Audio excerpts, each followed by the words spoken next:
It's dark. We're wearing sunglasses. We've got full tank of gas. Oh shit, sorry. Not a movie. It's 5:30 a.m. We're on our way to Parks. See you soon, bitches. Sky, there's a vast universe, a million stars, planets, and galaxies to traverse. With my trusty telescope, I can see it all. A world beyond my own, it's like a cosmic ball. Oh, the joys of looking through a telescope. A glimpse into the beyond, it gives me all. With every star I see, my imagination soars. Now, yes, pretty fun intro, that one. But it's day 4 of AstroPuNk's Astronomical Grand Tour. And how cool is that sunrise footage that you just saw? Pretty fucking awesome, eh? Oh no, I swore again. Oh dear. Fuck it. We're now leaving Parks and we are on our way to... Sorry, no, we're leaving Coonabarabran. We're on our way to Parks to have a tour of the dish. Should be fun. I'll never tire of these cosmic tours. See the moon, so bright and so near. Its craters and valleys, oh so clear. Jupiter's moons, orbiting in sync. A beautiful sight makes my heart sing. So reminds how small we are in this vast universe. We're just a tiny star, but we're all connected in this cosmic dance. It's a beautiful thing. We just take Guess where we're going? We are going inside that. Just a little about the telescope. If I sound like I've switched it, That's all right. I That's do all it right. so often. I just let it go on. Yeah, so the telescope was commissioned in October '61, a year before I was born, and so this year we'll be commemorating 63 years of operation. And when it was built, it was only intended to operate for 20 years. Oh. So we've well and truly exceeded that. And the main reason for it is because we've continually upgraded the telescope. When it was built, it was the most advanced radio telescope in the world. It incorporated a lot of really innovative design features that have since become standard on all large single dish antennas like this, which is why it looks like the archetype of radio telescopes. Everyone copied the innovative designs of it and so on. It's 64 meters in diameter, or 210 feet in the old measure. People always think that's some sort of magic binary number, 64, 2 to the power of 6. But it's actually, it was just the fact that they didn't quite have enough money to build it 250 feet or 76 meters, because they wanted it to be at least equal to the big Jodrell Bank antenna in the UK. Yep. So they scaled it down to 210, which just happened to be 64 meters. So that magic number, 2 to the power of 6, is simply because they didn't quite have enough money to build it fully. But in the end, it ended up being very fortuitous, because had they built it bigger, then the beam of the telescope becomes narrower. And so if you're doing a survey, it'll take longer to do a survey of the sky. If you do it if it's too small, then your beam is so wide that, sure, you can do the survey quickly, but it won't be as sensitive. So it ends up that 64 is actually pretty good size.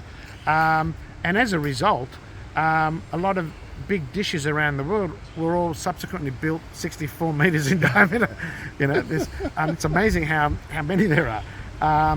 Because they saw just how good this design was, and so they used it as a prototype and copied it. The big antennas in NASA's Deep Space Tracking Network were all originally 64 meters in diameter, because they copied this design. They have to transmit, so it was ended up being a Cassegrain design. This is prime focus.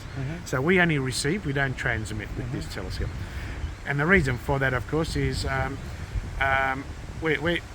we use it for radio astronomy to study the emissions from the stars, and there's no way you can communicate with them. It's pointless. So we don't need that extra facility at all. So we only receive. As I said, it was only meant to operate for 20 years, but we've continually upgraded and maintained its position in world radio astronomy. The most visible upgrades have been to the dish surface. So when the telescope was built, the entire surface was made up of steel wire mesh panels, like that outer ring that you see there.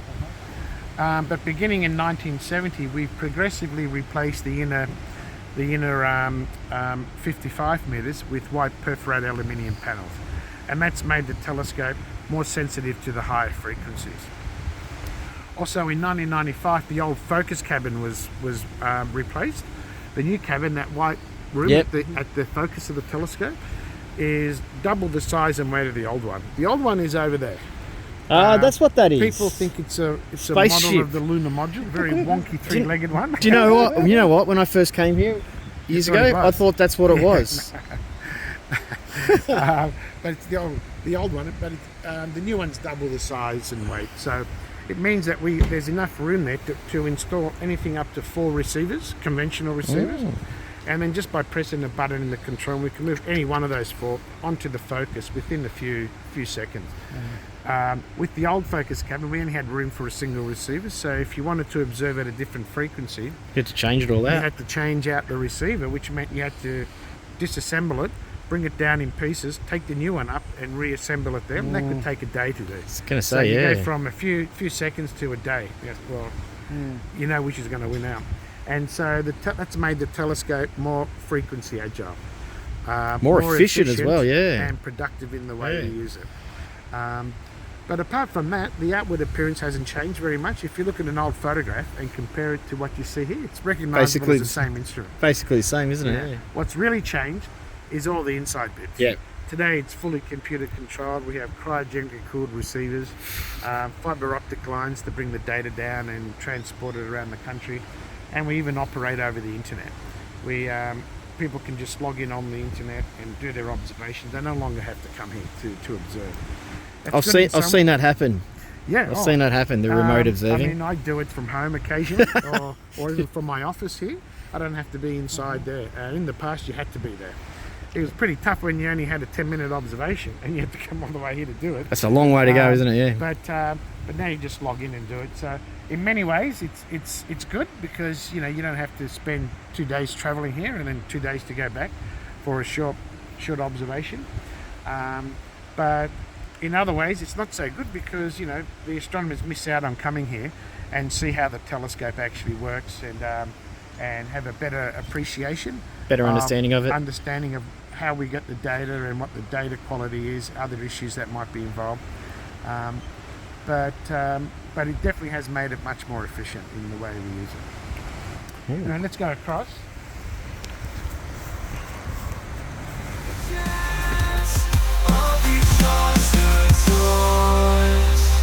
It's a reminder of how small we are. The telescope is used for radio astronomy. Our job is primarily to study the radio emissions from the stars. It's essentially just a glorified radio antenna. Yeah.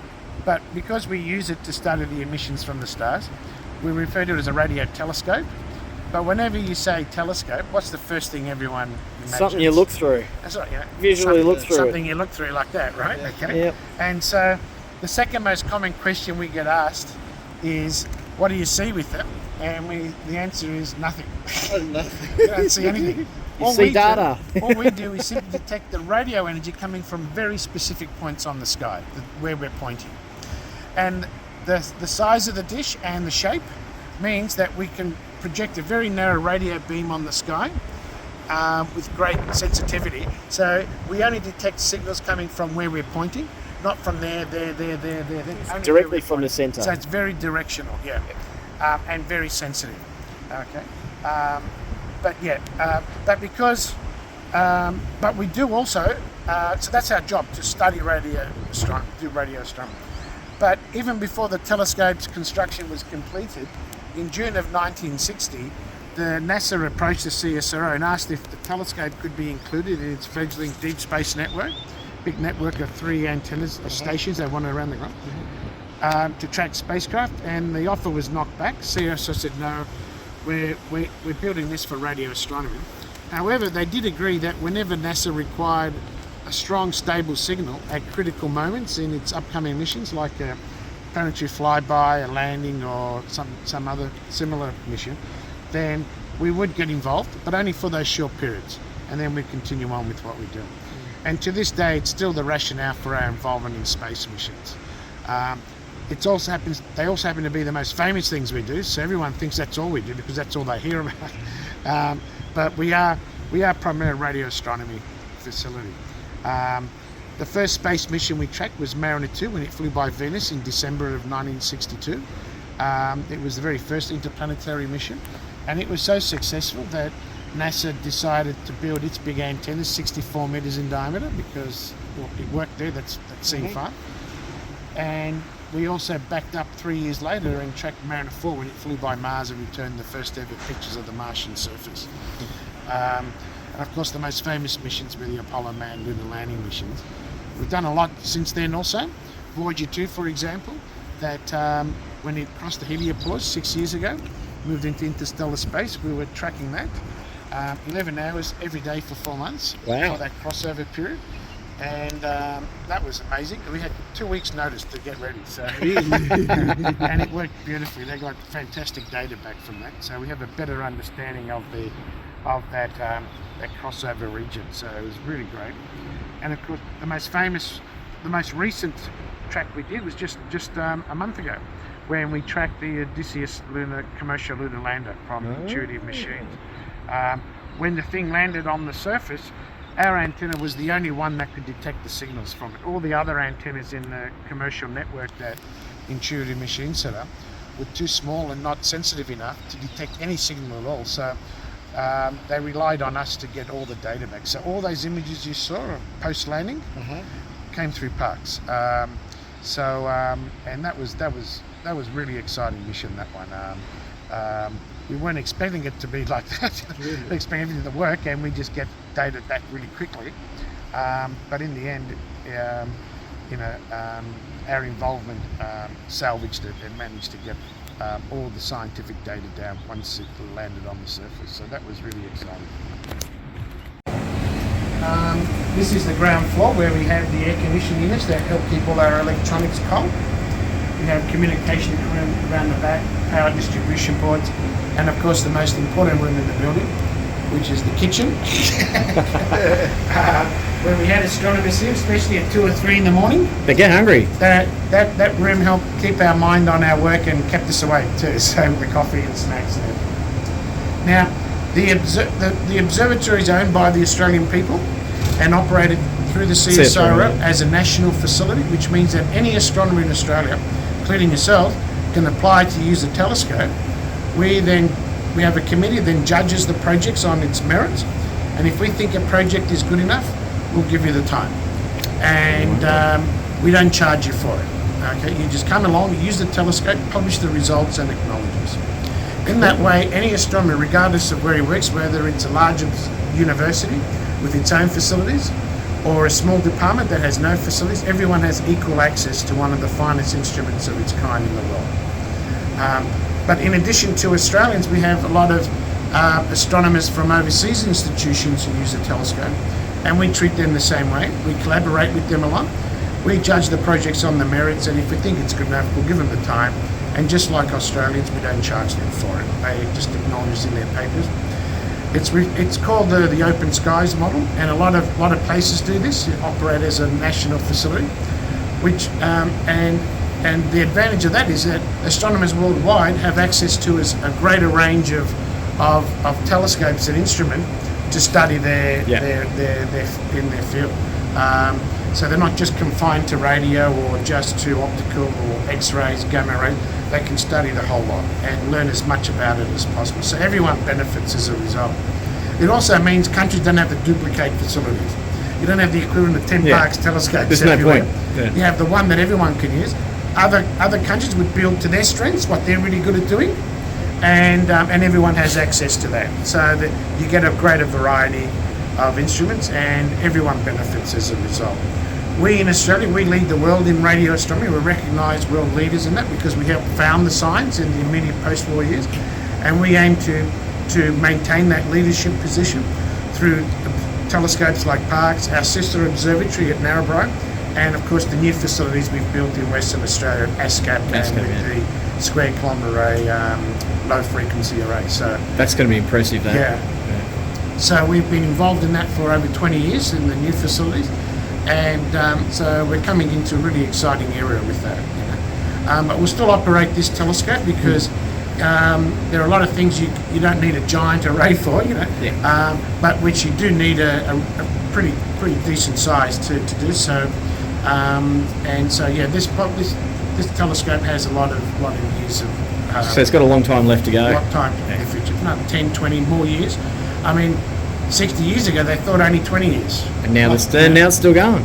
So let's see how long we go. We're always commissioning new receivers, new equipment, new back ends as we call it, the processing equipment and so on. Keeping up with the latest technology, keeping the Australian science at the very forefront of world radio. You think you can reach 100 years of operation? Oh well. What's it at now? 6? Depends how we upgrade it over the years. What the RFI, the radio interference environment's like. Because radio interference is the equivalent of light pollution for optical astronomy. You don't operate the Great Melbourne Telescope in the middle of Melbourne as a professional facility because the sky's too bright. You just don't see the faint star. You don't even see the bright stars very well. So you have to go somewhere even more remote. We try and keep the environment as free of radio interference as possible, but it's becoming increasingly difficult to do that because everyone has mobile phones and computers and all sorts of equipment now that generates radio emission. But compared to other sites of similar vintage, still quite good, so we can still do good work here, world-class science. So I think for the next 10 or 20 years we still have potential here. How we go in the future, let's see how things develop. It's hard to predict. Let's have a look up here. It feels very empty right now. It wouldn't have been a long time ago. About a month ago we still had tables and chairs and other computers here. But we're preparing this. We're going to be using this as a new a cool room where we're going to have shielded room here so that emissions from equipment that we have don't go up. Similar to what Phil what we're going to do. So we're preparing that here. But up until 2012, this is where astronomers used to sit to observe. So if you'd walked in here in, say, 2010, you would have been confronted by about 3 or 4 astronomers sitting here. One person may be observing, another one ready to take over, and another group having finished earlier. And they would have been from all around the world. It was really great. But in 2012, we switched to a remote observing regime, so that astronomers no longer had to come here and observe. They could log in from home. What they see at home is exactly what we see here. The only difference is, if you're here, you hear the dish rumbling overhead. that was the only difference. So we refer to this as the new control room, but perhaps more accurate nowadays, the old new control room. The original old control room was upstairs, and when we started this big survey in the late 1990s using the new multi-beam receiver, those surveys were going to take several years to complete, and sitting upstairs where it became quite noisy and cluttered with all the equipment, we moved everything here because it was a much more quiet, more comfortable work environment. Okay?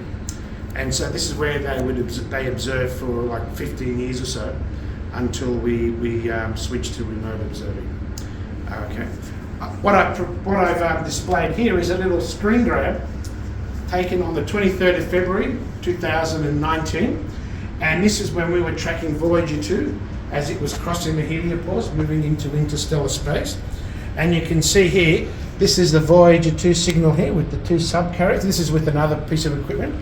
This is our own equipment, but the NASA equipment was upstairs and we couldn't photograph that. But this signal here was from Voyager 2 when it was 19 billion kilometres away. Far out. It That's took amazing. 16 and a half hours for that signal to reach us.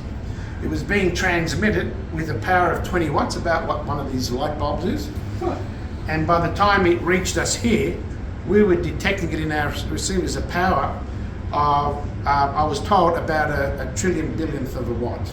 Wow. But you can see we could Still detect strong. it. We could detect it. So, Yeah. it was very weak, and the data rate was pretty slow so that we get all the data. But nonetheless, we could communicate or listen in on it from that vast distance. So, yeah. Far out. What's this one over here? This is just telling us, if you're sitting in a remote site, this lets you see what the telescope's doing. Where it's at, yep. What the wind is doing and other information there. Okay, yeah. So that gives you situational awareness. That's through dish information, visual yeah. and audio feedback.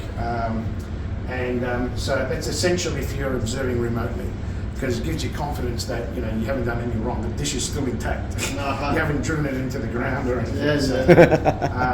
yeah. And you can see Has that ever It was a happened? beautiful. No? The dish is still standing, isn't it? No, but like, has it ever gotten really close? Oh yeah, well, when we're fully tipped over, the bottom edge of the dish is only this high off the ground. Oh, far out. You Okay. can step up onto it and go for a ride, but And play cricket. in movies. In movies, yeah. But on this day, you can see it was a beautiful sunny day, pointing towards the south where Voyager 2 was. Yeah, the other antennas in the northern hemisphere, NASA's tracking network in Goldstone and Madrid, they're too far north to see Voyager 2. Only the antennas at Tidbinbilla near Canberra and us can see it, and we're the only ones big enough to detect. So every time they talk about Voyager, it's you guys. For Voyager 2. Voyager 2. Yeah, Voyager 1, it's too far north, and it's mainly the other antennas that do that. Tidbinbilla can tip a bit lower to get to it, I think, but mainly it's the Goldstone and Madrid antennas that do that. But that's because when the Voyagers left, the one went down, one went up above the ecliptic. Yep. Most spacecraft are in the ecliptic because they're at the planets and so. Yeah, there's so these- they just move across there. You can see them from the south and north, no Yeah. problem. It's only these two that are when they encountered Saturn for Voyager 1 and Neptune for Voyager 2 did they diverge out of the ecliptic. But almost all the other planets, all the spacecraft are in the ecliptic, so easily accessible by the hemisphere. Anyway, let's go on up. Oh, wow. This is cool. A lot of stuff I don't understand in here. Well, it's actually pretty straightforward, but it is the details get complex. Yes. There's lots of it. Okay, well, this is what we refer to as the old control room. Yep. Upstairs control. This is where the control room used to be in the old days. You may have seen it depicted in the film The Dish. In fact, over here, That is the old one, isn't it? Yeah. Yeah. So if I bring this here. This is where the control desk used to be. Used to be located there, the one with the globe and dials that you see. Yeah. It was recreated for the film The Dish, and this was the setup during the Apollo 11 mission. But it was decommissioned in 1982 and replaced by a new computerized desk that had PDP-11 computers. And we actually still use it. We still have it for this one here, for example. Okay. This drives the telescope. Oh, wow. Okay. It's very stable. There's no operating system, so it doesn't crash very often. Very stable. But with the new receivers that we're commissioning later this year, the new CryoPath receiver, we'll be doing more complex sort of observations. So it's coming up to where we really do have to upgrade the control system. And so a lot of the software is going to be ported over to more modern equipment. And let's fingers crossed that it stays as reliable. But anyway, we're looking forward to that. Newer isn't always better, is Yeah. it? So people would observe with their computerized desks since 1982, and then in 1997, when we started those major surveys, we moved everything downstairs. And you can understand why. Just the cooling fans, the noise, made it noisy, yeah. and became too cluttered too. Yep. With all these racks and other equipment, it was just much more comfortable downstairs. We can still observe from here, especially when we're doing spacecraft tracking, because I can keep an eye on things. And doing other tests, the engineers and astronomers can monitor the equipment, and then when that's all refined, then you can do it remotely. So we still do observe from here. In the old days, of course, astronomers used chart recorders to do their observations. That's long since disappeared, okay? More than 50 years ago now. And so everything's digitized, in digital form. It's like the WOW one. Yeah. Oh, yeah. Well, the WOW was even weirder, because they would write the position not as a thing. They would write it as hexadecimal numbers. That was a bit fun. But anyway, this equipment here is what we refer to as the back end of our observing system. Yep. The front end is up in the focus cabin where the receivers sit.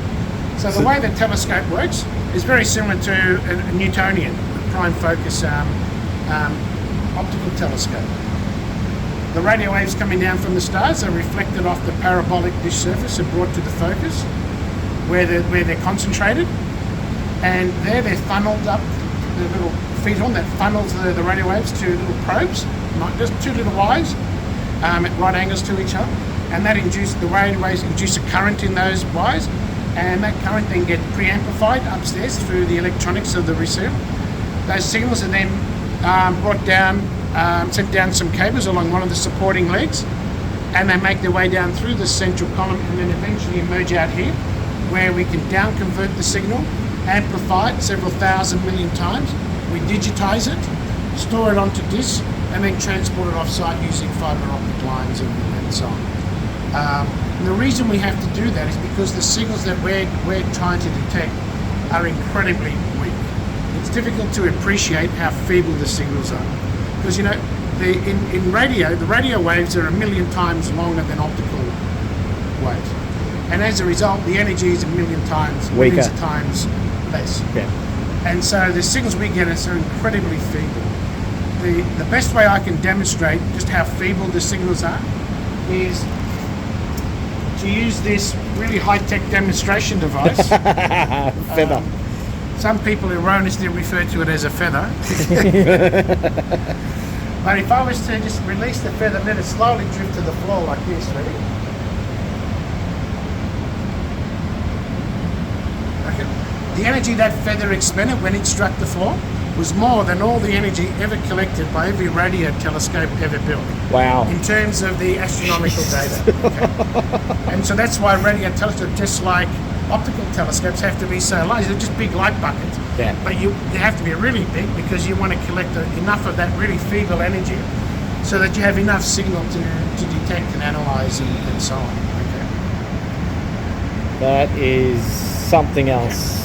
Now, to put it another way,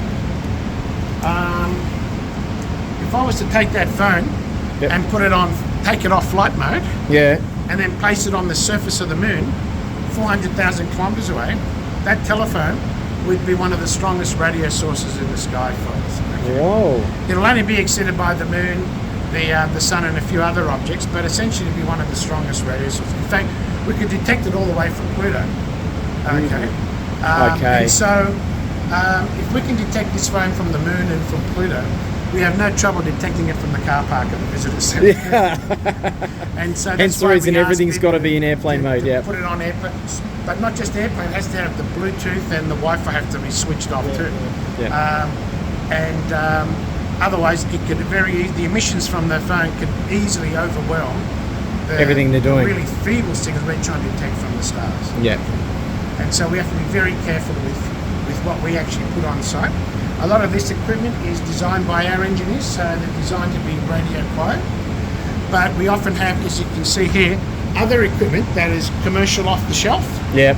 And so like computers and servers and other things, they're not really designed for radio astronomy. They're just designed to make you play video games very quickly and so on.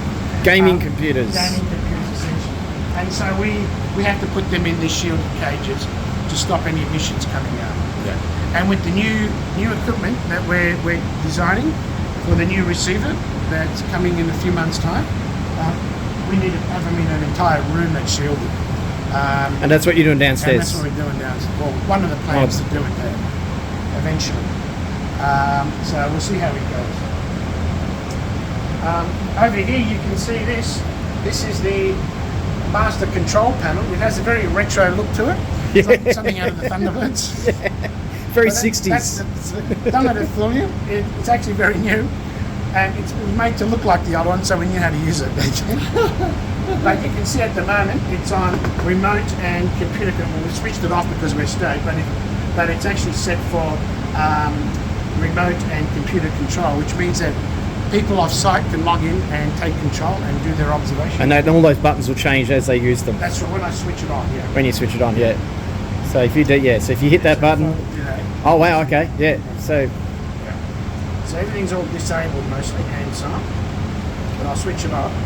But if I was to switch to local and manual control, then two things will happen. Mm-hmm. If we were observing, the dish will stop. Yep. And the astronomer will get very upset with me. He's no longer tracking his target. So I can do it now because there's no one observing. But if but the other thing I can do is that I can move it up and down, left and right, using these controls. And So you can stand here and manually drive the dish. that's right. Just move it up. This is zenith. Up Yep, and yep, down. This is left azimuth, and right yep. and azimuth. So this is what we use when we're stowing and unstowing the dish, moving it for maintenance, starring in motion pictures or anything else like this. Starring in motion pictures. So this is what we would use. Without this, in fact, we could not do remote observing.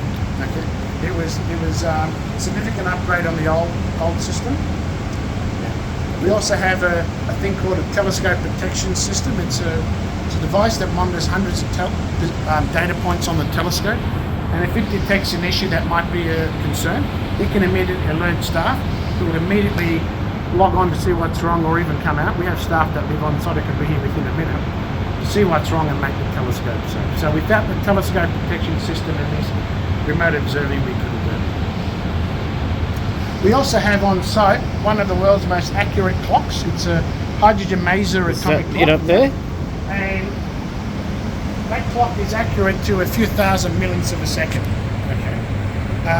And it provides us with a 1 pulse per second signal, which we use to set all the clocks on site. So you can see an example of one up there. The top row, UTC, Coordinated Universal, essentially Greenwich Mean Time. The middle row, local mean sidereal time, is helps us figure out where the stars are on the sky so we can point the telescope accurately. And the third row, Australian Eastern Standard Time, is what your watches should be reading right now. Yep. Hopefully, if I'm within about 10 or 20 seconds, I'm happy. But it's accurate to a few thousand millionths of a second. And in fact, our clock and about another 2 or 3 dozen around the world are used to compare the time against each other to provide the time standard for the Earth. Ah. And so the Earth is slowly spinning down, and so every few years we have to stop the clocks for 1 second, so to let the clocks catch up with the slowdown of the Earth. And so that's called a leap second.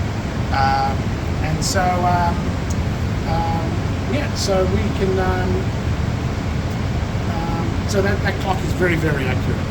Without that, we couldn't do a lot of the work that we do. We have to time pulsars very, very precisely. We also have to, if we're doing VLBL, we have to link the telescopes, our telescope, with others around the country and around the world.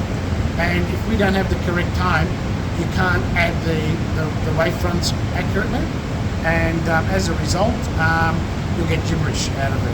So it has to be very, very accurate. Otherwise, we can't do the astronomy. But of course, we use that to determine the positions of objects on the sky. But once you know accurately where they are, you can reverse it and check the accuracy of your clock. Oh, okay. Yep. Because if you're observing and it's not quite right, but you've got the position, you know your clock must be out, so you can make the adjustment. Adjust the clock as needed. Yeah. So as a result, our telescope has one of the most accurately known positions on the Earth's surface. we know the position of the intersection of our axes to about that much, just a millimetre or two. That's close enough to be targeted by a missile or something. but not close enough. If it was this much out, then we couldn't do some of the work. Okay, yep. That's cool. And in fact, we have to know to that actually, because every day the ground goes up and down with the tides twice every day, about this much. And that's more than I this. did not know that. Yeah. Well, it's not just the oceans that go up and down, it's the ground that goes up and down too. Not as much as the ocean because we're not as fluid, Yeah. but it does go up and down, so we have to take that into account. Also, Australia, the whole continent is moving north. That Yes, we are. Yeah. 6 centimetres every year, and that's more than that. So we have to take that into account too. There's a lot of things we have to. Yeah, every year. Yeah, So I in knew a few that. million years' time, we're going to collide into New Guinea Yeah. and so on. Yeah. Well, in fact, the Owen Stanley Range is going through here as a result of the Australian plate smashing into The Australian one's Asian going plate. under, isn't it? From Yeah. and the other one's sort of. That's why there are mountains there Yeah. and volcanoes and so on. But yeah, we have to take all that into plus a few other things, otherwise the results don't. Oh, we're doing testing to see just how much emissions coming out of those cabinets there. So this is testing emissions from that. Yeah, so that's the antenna there pointing at the cabinet, and over here we're looking at the spectrum. Yep. See if we can detect anything there. It's good shielding there. We're not seeing anything coming down. Not until you open up the cabinet. And then it goes. Yeah, we're not observing, so let's see what happens. Oh, hey, here we go. We're going to open the door and see what Don't do happens. it because it may not work. Oh no! It's just. Whoa! Yes! Wow! Okay. There you go. Yeah. Okay. So that's it there. Yeah. Is it open? And then we close it. And it's back to that again. Okay. You see that? That's Yeah. yeah. Because there's proper seals along the edge there. Yeah. So that's why we have to, when we're not observing. When we're observing. Okay. Now, over here, in these racks here, well, this location here, back in 1969 is where all the Apollo equipment was. So the TV signals that were received from the Apollo and the Moon were processed here and then relayed to 600 million people around the world. And in fact, over here I put pictures of the engineers looking at the TV screen that was located there with the tapes there, and even over here with Kathy Bowen. So He was the American that was sent over, wasn't he? No, he's the Oh, he's the Australian guy? Of the division. Who's the American? This fellow here is Robert Taylor, Yep. William Rato, George, Alfred Stella, and there was George Knopf, another. So He's the one holding that. You just see him there. He's holding that. Alright, so there's like four of them that came Four over. American, Yeah. but there were like 30 Australians. But in the film, they only have 4 people. That's because of the 4 Americans. So it just kept the story tight, you know. Yeah. So Otherwise, you got too many people. Too many. You lose track of who's what and what they're doing. So I kept it simple. John Bolton was the director, brilliant man, and I put a picture of him there. The American had a bow tie, but that picture there was taken a week before. This was on the day, but a week before the press was invited. So the Americans were all properly dressed. The Aussies were there in shirt sleeves and shirts hanging out, looking very laid back. Typical. So in the film, they had the American Al all neat always, whereas the Australians are always looking like, you know, just regular folks. So, That's how we roll. anyway, so this is historic, but what we have here now are these racks, and inside the racks we have all these servers. It's part of our SETI project. SETI is the Search for Extraterrestrial Intelligence. So we're using this to search for alien civilizations or radio signals from alien civilization. It's one of several around the world, mainly 2. One at the Green Bank Telescope in West Virginia in the US. It's a 110-meter telescope, diameter telescope. It scans the northern sky. Here, with our 64-meter and a slightly smaller antenna, we scan the southern sky. But of course, as you know, the centre of the Milky Way passes directly overhead from here, from these latitudes in Australia. So we get to see the richest, most interesting parts. So if anything's ever found, there's a good chance it'll be found. There's a 50-50 chance it'll be found. It sort of makes up for the having a slightly smaller distance. And you can see here. I'll open this up because we're not observing it. There's just 4 of these racks, just lots and lots of stuff. This will be upgraded shortly because it's getting dated now. Oh wow, that's a lot, isn't it? So I'll make you a promise. If something's found, Yeah. you'll be the first to know. I'm sure you tell everyone that. You and my closest 7 million friends. Yeah, I was going to say, yeah. Because the idea is the group that's doing it, the Breakthrough Listen Foundation, Yep. part of the Breakthrough Foundation in the US, their policy is if they find something and they can confirm it, then they're just going to tell everyone. I think mainly because, one, it's hard to keep something like that secret, so Yep. why bother? But also, I don't think they want to keep it. So they want as many other instruments looking at Pointing it, at- learning as much about it as possible. Yeah, makes sense. Before the aliens switch off the signal and so on. It could be an alien Before they go invasion radio silent.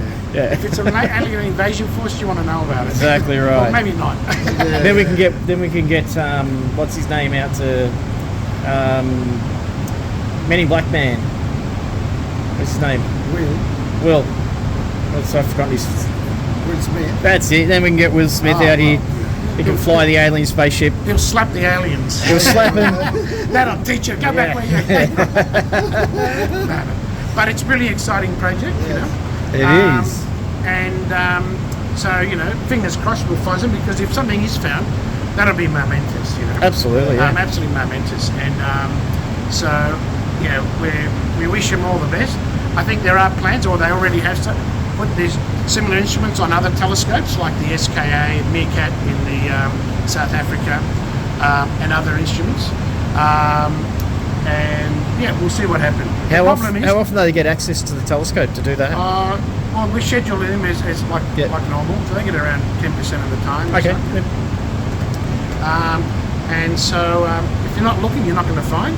Yep. Although chances are some signal will be found because someone's observing something else. Yeah. And they'll say, hey, what is that thing? Yeah. So And have a in closer essence, look. you're always looking. Yeah. Most discoveries in astronomy are found by accident. People doing one type of object and they find something else. But only when they're prepared to ask the question, you know, Yes. and not dismiss it. It's how pulsars were found. It's how quasars were found. That's how radio signals from the sky were found. You know, a lot of these things were found serendipitously while they were doing something else. But this project is so sophisticated that if something is found, we'll get the best data. If it's transmitting in the radio that we can detect, we'll be able to study it in great detail. So it's a very, very exciting project, you know, and fingers crossed that something is found. It would be great. Would be. It'd be awesome. Anyway, Armstrong came down and eventually took the camera out and put on a tripod till it go back up. So on the Earth, while it was upside down, they just flipped the picture. But while it was here, they saw it raw, and that's Armstrong and Aldrin reading the plaque left on the lunar module. And that screen was just there. That is Okay. very, very cool. Now we're going to go upstairs, have a quick look on the azimuth Yeah, track before that'd we be cool. finish. You're not uncomfortable with heights? No, not at all. Just a word of caution, when you go up, we often have globs of black grease dripping down off the racks onto the red railings and on the ground. Just be careful where you put your hands or rub your clothes, or even where you stand.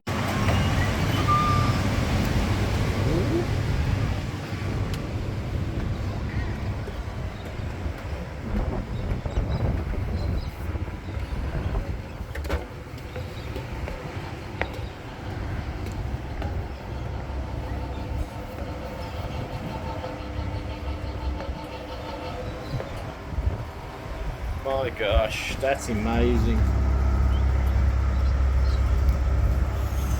Okay, well this is what we call the azimuth track level, and this is the azimuth track here where we move it left and right in azimuth. And if you look down, you can see it's resting on 4 rollers, 1, 2, 3, 4. Yep. But only 2 of them are driven, this one and the one opposite. The other 2 are passive. Yeah. But you can also see that the dish is not actually held down. It's pivoted in the center, but it's just the sheer weight of the structure that keeps it grounded. Because from this level on up, the dish weighs 1,000 tons. or the equivalent of 3 fully laden jumbo jets. So when it's in the stow position like this, pointing up, it can withstand winds of over 200 kilometers an hour, which is cyclonic, and we never get that here. In fact, the highest wind speeds ever recorded are usually that we've recorded around 110 to 120 kilometers an hour. In fact, in the first 10 years of the telescope's operation, the highest wind speeds recorded, 110 kilometer an hour gusts, occurred minutes before the Apollo 11 moonwalk, when the dish was fully tipped over at its most vulnerable. When the gusts hit, the whole the dish was pushed back against its zenith axis pin, and the tower just shuddered from the onslaught. There was a lot of concern downstairs, but John Bolton, the legendary first director of the observatory, he held his nerve and told his men to stay on it.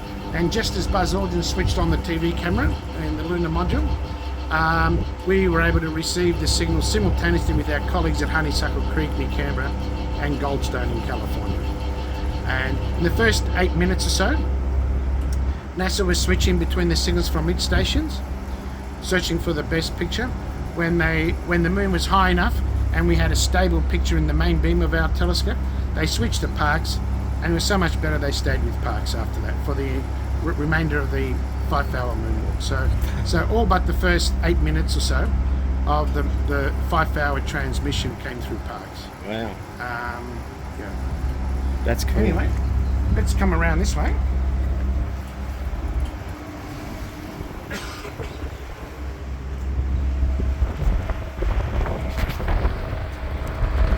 Okay, this is where we move the telescope up and down. So you can see there's the counterweight there, and the counterweight very, very precisely balances the dish on the other side. Okay, yep. And because it's so precisely balanced, we don't need big motors to move it up and down. We have 2 small motors, that red one there and the one opposite. They're the size of washing machine motors, and inside their respective gearboxes either side, there's a 40,000 to 1 gear ratio, which means we can move it up and down pretty well. At the moment it's stowed, so you can see it's pointing all there, the rocking pins in, so it's a nice solid lock. The whirring sound you're hearing is the oil pumps here constantly pumping lubricating oil through the gearboxes so they don't seize up on the side. Diego's in heaven with this. This is mechanical heaven for Diego. If you look out towards the east here, you can understand why this site was chosen. Because that mountain range there, the Harvey Ranges, the lofty peaks, by Aussie standards, they shield us from the radio emissions from the larger population centres further east. Yeah. So we have Sydney over in that direction, so orange over there, but Sydney's almost in line with the antennas here. Parkes is behind the Moore Hills to the south. Dubbo, where you came through earlier, Up that way? behind the hills there. Yep. And out towards the west, not very much there. So this was a very radio quiet area. Of course, since then, things have deteriorated. Everyone now has mobile phones and digital TV, digital radio, video cameras, heart pacemakers, computers in cars, everything. Yeah. So it has deteriorated, but as I mentioned earlier, compared to other sites of similar vintage, it's still quite good, and so we can still do world-class science here. 20 kilometres away to the south is Parkes, population of 10,000. In the UK at Jodrell Bank, 20 kilometres away from it is Manchester, population of 2 million. Yeah, So, big difference. Yeah, the RFI environment's much worse there, so so we can still do good work. Well, that was a cool tour. But now, it's time to get back to Melbourne. Thank you, John, for that wonderful tour, though, and see you guys on the road. In this vast universe, we're just a tiny star. We're all connected. In the sky, there's a vast universe, a million stars, planets, and galaxies to traverse. With my trusty telescope, I can see it all. The world beyond my own is like a cosmos, all we are in this vast universe. We're just